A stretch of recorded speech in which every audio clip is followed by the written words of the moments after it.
Hello दोस्तों, कैसे हैं आप लोग। आशा करता हूं कि आप अच्छे होंगे। तो चलिए स्टार्ट करते हैं। एटॉमिक हैबिट छठे भाग का 18वां चैप्टर, प्रतिभा का सच, जीन्स कब महत्वपूर्ण होते हैं और कब नहीं होते। हम अपना चैप्टर नंबर 18 स्टार्ट करते हैं। तो वीडियो में आगे बढ़ने से पहले एक छोटा सा रिक्वेस्ट, अगर आप चैनल पर नए हैं तो चैनल को सब्सक्राइब और वीडियो को लाइक करें। तो चलिए हम अपना चैप्टर नंबर 18 स्टार्ट करते हैं। कई लोग माइकल फेल्प्स को जानते होंगे, जिन्हें इतिहास के सर्वश्रेष्ठ खिलाड़ियों में से एक माना जाता है। उन्होंने किसी भी दूसरे तैराक से ज्यादा ओलंपिक मेडल जीते हैं। यही नहीं, उन्होंने सभी खेलों में से किसी भी दूसरे खिलाड़ी से ज्यादा ओलंपिक मेडल जीते हैं। बहुत कम लोगों ने हिकेम अल गुरैश का नाम सुना होगा, लेकिन वे काफी शानदार खिलाड़ी थे।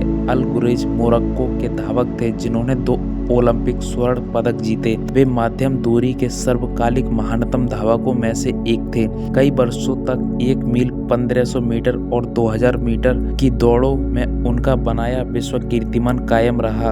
एथेंस ग्रीस में हुए 2004 ओलंपिक में उन्होंने 1500 मीटर और 5000 मीटर की रेस में स्वर्ण पदक जीता। ये दोनों खिलाड़ी कई मायनों में बहुत अलग अलग थे। शुरुआती में तो अंतर यह है कि एक जमीन की प्रतिस्पर्धा करता था और दूसरा पानी में, लेकिन सबसे उल्लेखनीय बात उनके कद का अंतर था। अल गुरैश 5 फुट 9 इंच लंबे और फेल्प्स 6 फुट 4 इंच के हैं। कद में इस 7 इंच के अंतर के बावजूद उन्होंने एक संदर्भ में एक जैसे माइकल फेल्प्स और हिकेम अल गुरैश अपने पैंटों के समान लंबाई की इनसीम पहनते हैं। कैसे संभव है? फेल्प्स के पैर उनकी लंबाई को देखते हुए तुलनात्मक रूप से छोटे हैं और उनका धड़ बहुत लंबा है, जो तैरने के लिए आदर्श शारीरिक संरचना है। अल गुरैश के पैर बहुत ज्यादा लंबे हैं और उनका शरीर छोटा है, जो लंबी दूरी की दौड़ के लिए आदर्श शारीरिक संरचना है। अल गुरैश भले ही सार्वकालिक सर्वश्रेष्ठ धावकों में से एक हों, लेकिन यह सत्य है कि वे कभी ओलंपिक की तैराकी कर पाते। पुरुषों की 1500 मीटर की रेस में 1976 से ओलंपिक स्वर्ण पदक विजेता तैराकों का औसत कद 5 फुट 10 इंच है। इसकी तुलना में पुरुषों की 100 मीटर की फ्रीस्टाइल तैराकी रेस में ओलंपिक स्वर्ण पदक विजेताओं का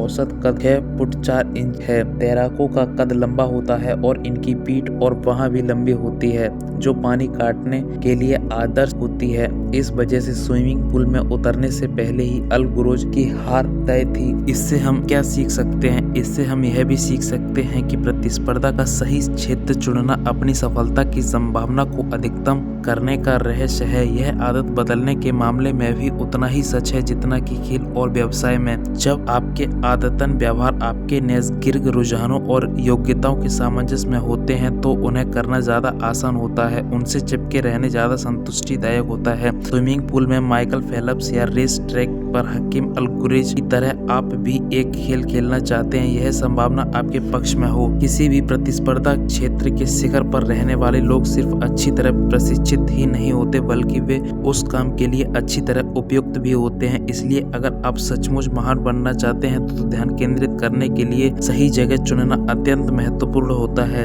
आप यह स्पष्ट प्रश्न पूछ सकते हैं कि मैं कैसे पता करूं कि संभावना मेरे पक्ष में है? मैं कैसे सही अवसरों और आदतों को पहचानूं? जवाब की तलाश करने के लिए आपको सबसे पहले तो अपने व्यक्तित्व को समझना होगा।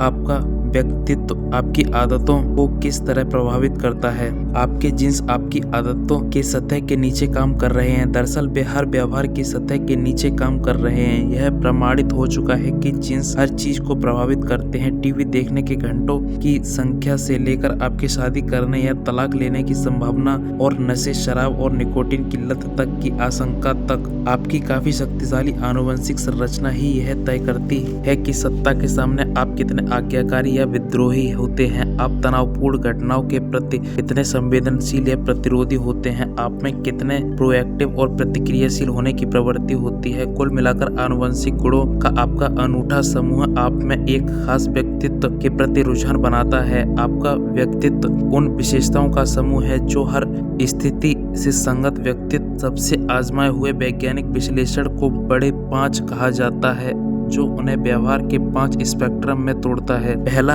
अनुभव के प्रति खुलापन, एक सिरे पर रुझान और आविष्कारशील से दूसरे सिरे पर सावधान और निरंतर तक। दूसरा, विवेकशील, व्यवस्थित और कार्यकुशल के आराम पसंद और स्वतः स्फूर्त तक। तीसरा, बहिर्मुखी और ऊर्जावान से एकाकी और गंभीर। आप संभवतः उन्हें बहिर्मुखी और अंतर्मुखी के रूप में जानते होंगे। चौथा, अनुकूलता, दोस्ताना और करुण की चुनौतीपूर्ण। इन चारों विशेषताओं के जैविक आधार होते हैं। मिसाल के तौर पर बहिर्मुखी व्यक्तिपन बचपन में ही साफ नजर आ जाता है। एक दूसरे में जब शोधकर्ता और नैसर्गिक वार्ड जब तेज आवाज बजाई तो कुछ बच्चे इसकी ओर जल्दी से मुड़ जाते हैं, जबकि बाकी इससे मुड़कर दूर हो जाते हैं। जब शोधकर्ताओं ने बाद में इन बच्चों की निगरानी की, जो उन्होंने पाया कि बच्चों की आवाज की ओर मुड़े वे प्राय बहिर्मुखी और दूसरी ओर मुड़े वे बच्चे इससे दूर मुंह मोड़ा वे प्राय अंतर्मुखी थे। निष्कर्ष यह है कि आपको ऐसी आदतें बनानी चाहिए जो आपके व्यक्तित्व के अनुकूल हों, भले ही बॉडी बिल्डर की तरह वर्कआउट करने से जुड़े हों। हर आदत का एक संस्करण होता है जो आपको आनंद और संतुष्टि दे सकता है, उसे खोजें। अगर हम आदतों को स्थायी बनाना चाहते हैं तो उन्हें आनंददायक होने की जरूरत है। यह चौथे नियम के पीछे का आधारभूत विचार है। ऐसा खेल कैसे खोजें जहां संभावनाएं आपके पक्ष में हों।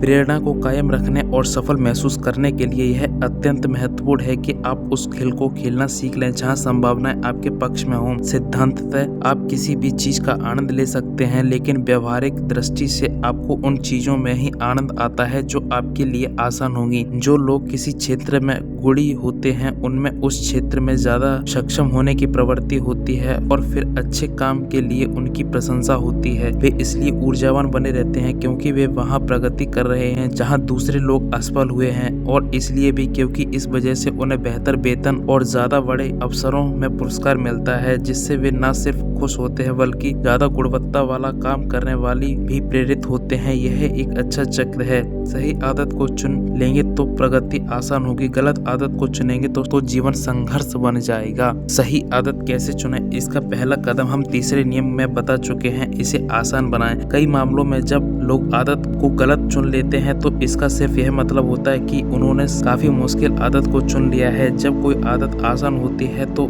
उसमें आपके सफल होने की संभावना ज्यादा होती है, और आप सफल होते हैं तो आपके संतुष्ट व्यवहारिक करने की संभावना ज्यादा होती है। बहरहाल एक और स्तर पर विचार करना होता है। अगर आप तरक्की करते और बेहतर बनते जाएं तो लंबे समय की कोई भी क्षेत्र चुनौतीपूर्ण बन सकता है। किसी बिंदु पर आपको सुनिश्चित करने की जरूरत होती है और आप जीवन योग्यताओं के हिसाब से सही खेल खेल रहे हैं। आप यह कैसे पता लगा सकते हैं? सबसे आम नीति परीक्षण और त्रुटि की नीति है। जाहिर है इस रणनीति में समस्या होती है। जीवन छोटा होता है और आपके पास हर करियर में जाने योग्य युवक युवती के साथ डेटिंग करने या हर संगीतपूर्ण गैजेट को बजाकर देखने के लिए पर्याप्त समय नहीं होता। सौभाग्य से इस उलझन को सुलझाने का एक प्रभावी तरीका है। इसे पड़ताल दोहन विनियम कहा जाता है। पड़ताल की शुरुआती की अवधि के बाद अपना ध्यान उस सर्वश्रेष्ठ समाधान पर केंद्रित करें जो आपको मिलता है, लेकिन बीच बीच में प्रयोग करते रहें। उचित संतुलित इस बात पर भी निर्भर करता है कि आप जीत रहे हैं या हार रहे हैं। अगर आप वर्तमान में जीत रहे हैं तो आप दोहन करते हैं और करते रहते हैं। अगर आप वर्तमान में हार रहे हैं तो आप पड़ताल करते रहते हैं और करते रहते हैं। बेघिल विकल्पों की पड़ताल करते समय आप खुद से कई प्रश्न पूछ सकते हैं ताकि आप लगातार उन आदतों तथा क्षेत्रों पर केंद्रित हो सकें जो आपके लिए सबसे संतुष्टिदायक होंगे। मुझे कौन सी चीज मजेदार लगती है जो दूसरों को मेहनत लगती है? आप किसी काम के लिए बने हैं या नहीं,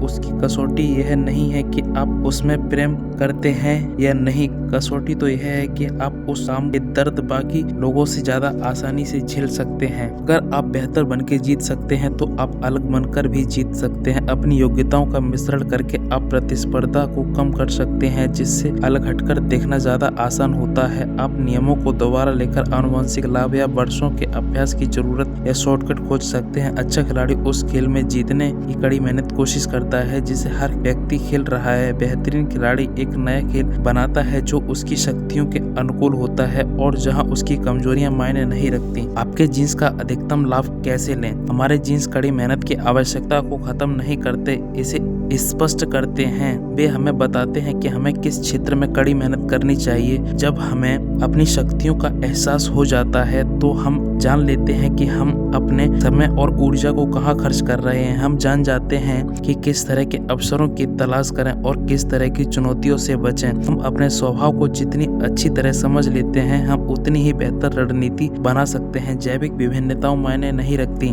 और रख भी सकती हैं, इसलिए अपनी तुलना में हर एक से करने के बजाय अपने आप से करना ज्यादा लाभकारी होता है। अपना ध्यान इस बात पर केंद्रित करें कि आप अपनी खुद की क्षमता को पूरा दोहन कर रहे हैं। किसी विशिष्ट योग्यता की स्वाभाविक सीमा होती है, लेकिन इसका इस बात पर कोई संबंध नहीं है कि आप अपनी क्षमताओं सर्वोच्च सीमा तक पहुंचे रहे हैं या नहीं। संक्षेप में, आपकी आदतें लंबे समय तक संतुष्टिदायक बनी रहें, यह सुनिश्चित करने का बेहतरीन तरीका अपने व्यक्तित्व और योग्यताओं के सामंजस्य वाले व्यवहारों को चुनना है। उन चीजों पर कड़ी मेहनत करें जो आपको दूसरों से ज्यादा आसान लगती हैं। सारांश जो हमने पाठ पढ़ा है, इसका निचोड़। प्रतिस्पर्धा का सही क्षेत्र चुनना आपकी सफलताओं की संभावना को अधिकतम करने का रहस्य है। सही आदत चुनेंगे तो प्रगति आसान होगी, गलत आदत चुनेंगे तो जीवन भर संघर्ष करना होगा। पॉइंट नंबर 2, जीन्स को आसानी से बदला जा सकता है। इसका मतलब है कि वे अनुकूल परिस्थितियों में ज्यादा फायदा पहुंचाते हैं और प्रतिकूल परिस्थितियों में गंभीर नुकसान। पॉइंट नंबर 3, आदतें ज्यादा आसान तब होती हैं जब वे आपकी